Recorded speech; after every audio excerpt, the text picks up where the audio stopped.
పనిచేస్తున్నప్పుడు కార్మికుడికి తగిన వేతనం ఇవ్వాలనేది మరి సుప్రీంకోర్టు గైడ్లైన్స్ ప్రకారంగా లేబర్ కోర్టు ఒక ఆర్డినెన్స్ జారీ చేసింది.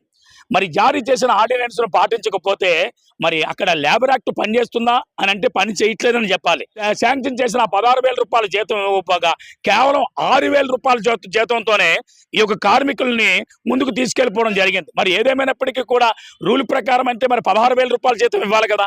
మరి కార్మికుడు కష్టపడిన దానికి తగిన ఫలితం ఇవ్వాలా వద్దా అన్న కోణంలో ఆలోచించినట్లయితే ఇవ్వవలసిన బాధ్యత మరి కంపల్సరీ యాజమాన్యానికి ఉంది.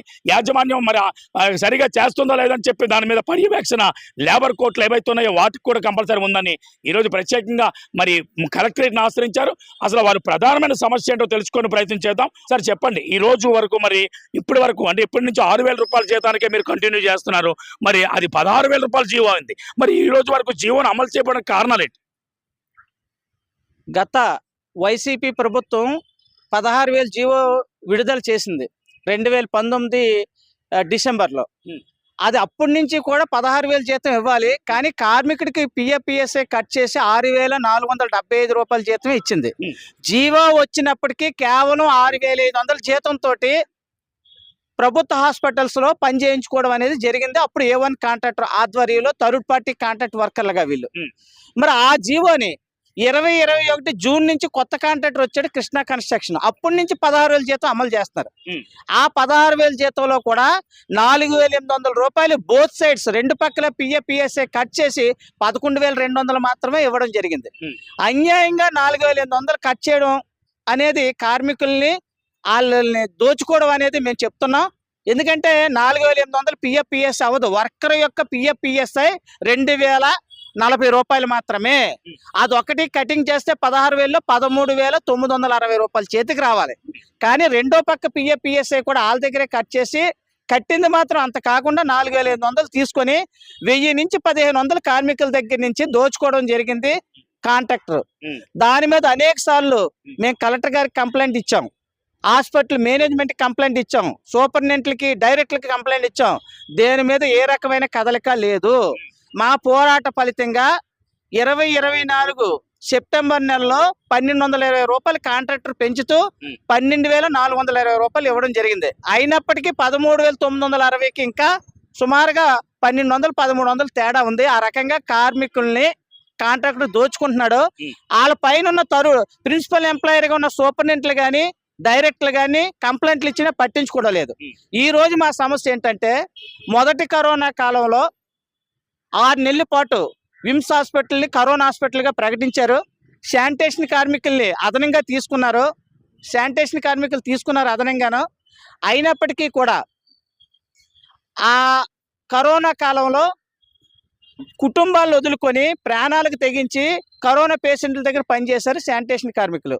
వాళ్ళకి అప్పుడు కూడా వచ్చిన జీవో ఏదైతే ఉందో 2019లో వచ్చిన జీవోని 2020 ఆగస్టు నుంచి కరోనా కాబట్టి మొదటి కరోనాలో 16,000 అమలు చేయడం జరిగింది. పిఎఫ్పిఎస్ఏ కట్ చేసి సుమారుగా 13,000 చొప్పున 4 జీతం ఇవ్వడం జరిగింది. మొదటి కరోనా అయిపోయింది. తర్వాత మళ్ళా కరోనా లేని కాలం 3-4 నెలలు గడిచింది. మళ్ళా రెండో కరోనా 2021 ఏప్రిల్ 20 నుంచి కొనసాగింది. పాత కాంట్రాక్టర్ మే 31 వరకు ఉన్నాడు. అప్పుడు వరకు మరి రెండో కరోనాలో మొదటి కరోనాలో 16,000 ఇచ్చినప్పుడు రెండో కరోనాలో 16,000 అమలు చేయలేదు. 6,475 రూపాయలే ఇచ్చాడు. మిగిలిన బ్యాలెన్స్ ఏదైతే ఉందో 42 రోజులకి 9,980 రూపాయలు అది హాస్పిటల్ బడ్జెట్ నుంచి ఇవ్వాలి, విమ్స్ హాస్పిటల్ బడ్జెట్ నుంచి. అది ఇవ్వలేదు. అదే విషయాన్ని మేము అడగడం జరిగింది. డైరెక్టర్ గా అనేక సార్లు వినతి పత్రాలు రాసాం. ఆయన ఏమన్నారు, మేము కలెక్టర్ గారు పంపామంటున్నారు. కలెక్టర్ గారు మాకు పర్మిషన్ ఇవ్వబోతే మేము ఇవ్వలేమంటున్నారు. మరి మొదటి కరోనాలో ఉన్న పర్మిషన్ రెండో కరోనాలో ఉండదా? ఇది మా ప్రశ్న. నా పేరు వెంకట్రావు, సిఐటియు మద్దిలపాలెం జోన్ కార్యదర్శిని. వెంకట్రావు గారు, అంటే ప్రత్యేకంగా ఇక్కడ విషయం ఏంటంటే 2019లోనే జీవో పాస్ అయిపోయింది 16,000 ఇవ్వమని చెప్పి. మరి ఇప్పటి వరకు వాళ్ళు 16,000 ఇవ్వకుండా 6,000 రూపాయలు అంటే 6,000 పైచీలకుతో వాళ్ళు సరిపెట్టేశారు. దీన్ని ఎలా చూడొచ్చు అంటారు? రాష్ట్ర ప్రభుత్వం పేరుకి జీవో ఇచ్చినప్పటికీ పాత కాంట్రాక్టర్ అగ్రిమెంట్ ప్రకారంగా 8,800 జీతం అప్పుడు. ఆ జీతానికే పిఎఫ్పిఎస్ఏ కట్ అయ్యి 6,500 ఇస్తూ వాళ్ళ అగ్రిమెంట్ ప్రకారంగా 2021 మే 31 వరకు వాళ్ళకి టైం ఉంది. అప్పటి వరకు పాత జీవోని అమలు చేశారు, కొత్త జీవోని అమలు చేయలేదు. రాష్ట్ర ప్రభుత్వానికి కూడా మేము వినతిపత్రం ఇచ్చాం, అయినప్పటికీ రాష్ట్ర ప్రభుత్వం పట్టించుకోలేదు. రాష్ట్ర వ్యాప్తంగా కార్మికులు పెద్ద ఎత్తున పోరాడిన ఫలితంగా కొత్త కాంట్రాక్టర్ 2021 జూన్ నుంచి వచ్చారు. అప్పటి నుంచే ఆ జీవోని ఇంప్లిమెంట్ చేశారు. సుమారుగా సంవత్సరంన్నర పాటు 16,000 జీవోని అమలు చేయకుండా కాంట్రాక్ట్ శానిటేషన్ కార్మికులు ఇబ్బంది పెట్టడం జరిగింది అప్పుడున్న వైసీపీ ప్రభుత్వం. రైట్ అండి. అంటే అప్పుడు వైసీపీ ప్రభుత్వంలో ఉన్నప్పుడు కూడా న్యాయం జరగలేదు అంటారా? వైసీపీ ప్రభుత్వంలో కూడా శానిటేషన్ కార్మికులకు న్యాయం జరగలేదు. ఖచ్చితంగా థర్డ్ పార్టీ కాంట్రాక్టులకు ఇవ్వడం వల్ల ఎవరు బాగుపడుతున్నారంటే కార్మికుల శ్రమను దోచుకొని, కార్మికుల రక్తాన్ని దోచుకొని కాంట్రాక్టరే బాగుపడుతున్నాడు. ఒరిజినల్ గా విమ్స్ హాస్పిటల్లో 100 మంది శానిటేషన్ కార్మికులు ఉండాలి, 3 షిఫ్ట్లు కలిపి. కానీ 70 మందితో పని చేస్తున్నారు. 30 మంది శానిటేషన్ కార్మికులు లేకుండా ఆ డబ్బులు కూడా కాంట్రాక్టర్ తన ఖాతాలో వేసుకుంటున్నాడు. మరి దానికి అక్కడ ఉన్న డైరెక్టర్ గారు కానీ, ఇతర హాస్పిటల్లో ఉన్న సూపరింటెండెంట్లు కానీ, మరి వాళ్ళకి కాంట్రాక్టర్లకి మధ్యన ఏమైనా ఒప్పందం ఉందా అన్నది నా ప్రశ్న. రైట్ అండి. అంటే సుప్రీంకోర్టు గైడ్ లైన్స్ ప్రకారంగా ఏదైతే ఒక జీవో ఉందో ఆ జీవోని అమలు చేయవలసిన బాధ్యత కంపల్సరీ యాజమాన్యానికి ఉంది. మరి ఇక్కడ యాజమాన్యానికి సపోర్ట్ చేస్తుందా కాంట్రాక్టర్? ఏదైతే హాస్పిటల్ యాజమాన్యం ఉందో కాంట్రాక్ట్ పూర్తిగా సపోర్ట్ చేస్తుంది. దీని మీద యాజమాన్యం జీతాలు ఇవ్వలేనప్పుడు మేము అవసరమైతే టీబీ హాస్పిటల్ది అలాగే కేజీహెచ్ది సంబంధించి మేము లేబర్ కోర్టులో కూడా వేసాం. జాయింట్ మీటింగ్లకు వచ్చారు. ఆ జాయింట్ మీటింగ్ లో తప్పుడు లెక్కలు చెప్పారు తప్ప ఆ 16,000 జీవో అమలు చేయడానికి యాజమాన్యం ప్రయత్నం చేయలేదు, హాస్పిటల్ యాజమాన్యం. అందుకనే ఇప్పుడు ఆ 16,000 జీవో అమలు చేసే వరకు మేము ఊరుకునేది లేదు, పోరాటాన్ని ఉధృతం చేస్తాం. అవసరమైతే లేబర్ ఆఫీస్ ముందనే సరే మేము ధర్నా పెట్టి మా సమస్య పరిష్కారం అయ్యే వరకు పోరాడతాం. రైట్ వెంకట్రావు గారు, అంటే ప్రధానంగా ఈ సమస్యలు చూసుకుంటే అటు వైసీపీ గవర్నమెంట్ కానీ ఇప్పుడున్న కూటమి ప్రభుత్వం కానీ అంటే ప్రజలకి అంటే కార్మికులకి న్యాయం చేయట్లేదని కనిపిస్తుంది. అంటే దీని ఉద్దేశం వెనక్కి ఏదైనా ప్రధానమైన ఉద్దేశం ఉందంట? రాష్ట్ర వ్యాప్తంగా గత తెలుగుదేశం ప్రభుత్వం ఉండేటప్పుడు ఒకరికి Mumbai A1 contract, A1 facility and property private limited వాళ్ళకి రాష్ట్ర వ్యాప్తంగా ఉన్న అన్ని జిల్లా హాస్పిటల్లో కూడా కాంట్రాక్ట్ ఇచ్చింది. ప్రభుత్వం థర్డ్ పార్టీ కాంట్రాక్ట్కి ఇచ్చిందంటే ప్రభుత్వం వాళ్ళ దగ్గర కమిషన్లు తీసుకొని ఇచ్చింది అనేది ప్రధాన కారణం. వీళ్ళు ప్రభుత్వానికి కమిషన్ ఇచ్చి కాంట్రాక్ట్ తీసుకున్న తర్వాత ఆ డబ్బులన్నీ కూడా కార్మికులు పీడించి వసూలు చేస్తున్నారు కాంట్రాక్టర్లు.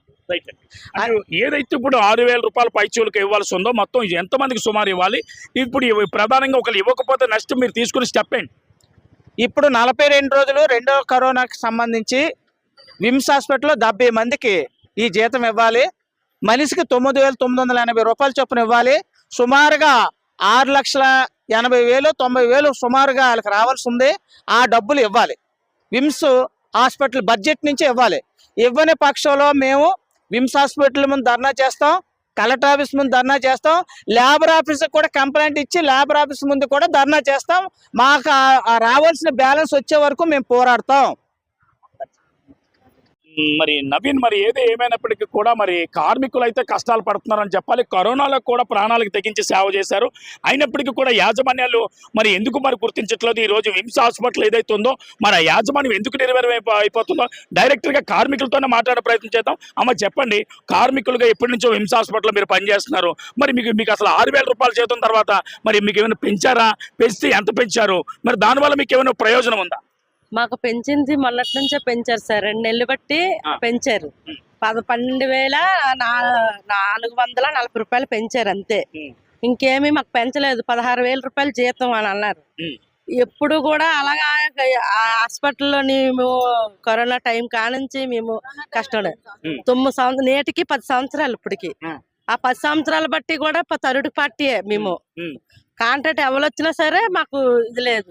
మేమే ఫస్ట్ కరోనా టైంలో అరుణ్ బాబు గారు, కలెక్టర్ గారు అరుణ్ బాబు గారు, అప్పుడు అరుణ్ బాబు గారికి మేము కాగితం ఇచ్చి జీవో మేము అడిగాము.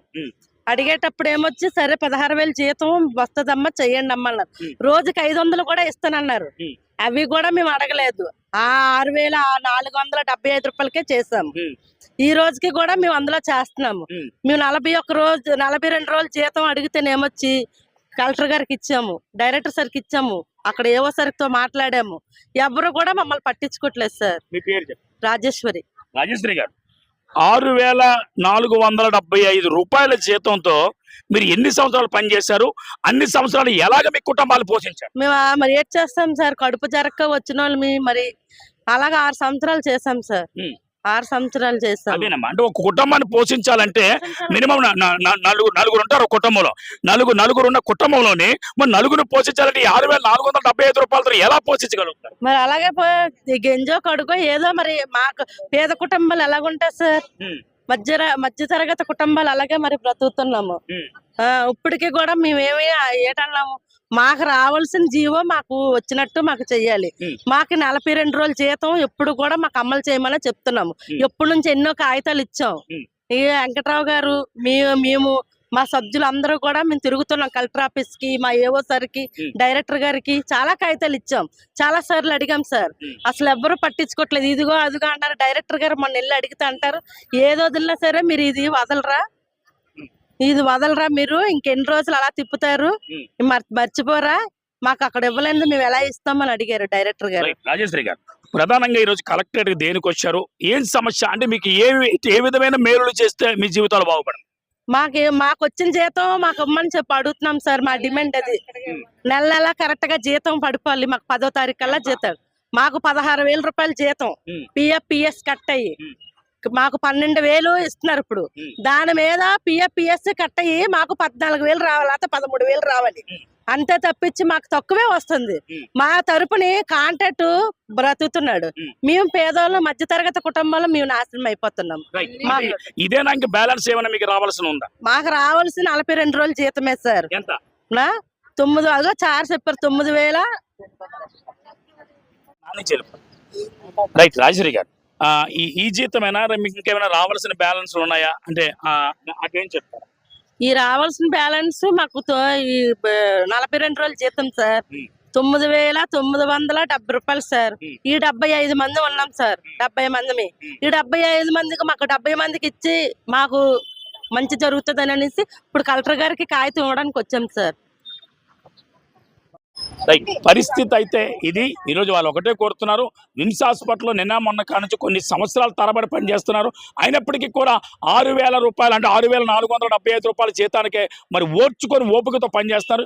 అయితే ఏది ఏమైనప్పటికీ కూడా మరి వాళ్ళు కష్టపడినప్పటికీ కూడా సరైన న్యాయం జరగకపోవడం ఇక్కడ బాధాకరం. వారు ఒకటే కోరుతున్నారు, ఆ రోజు రెండో కరోనాలో ఏదైతే 9,000 రూపాయల పైచీలక జీతం, 42 రోజుల జీతం మరి సుమారు 70 మందికి ఇవ్వాల్సి ఉంది. మరి దాన్ని కంపల్సరీ ఇవ్వాలని, మరి ఏదైతే బ్యాలెన్స్ అమౌంట్ ఉందో అది ఇవ్వాలని, అలాగే జీవో ప్రకారంగా ఏదైతే మరి 16,000 రూపాయల జీతం ఉందో దాన్ని కూడా అమలు చేయాలని వారు కోరుతున్నారు.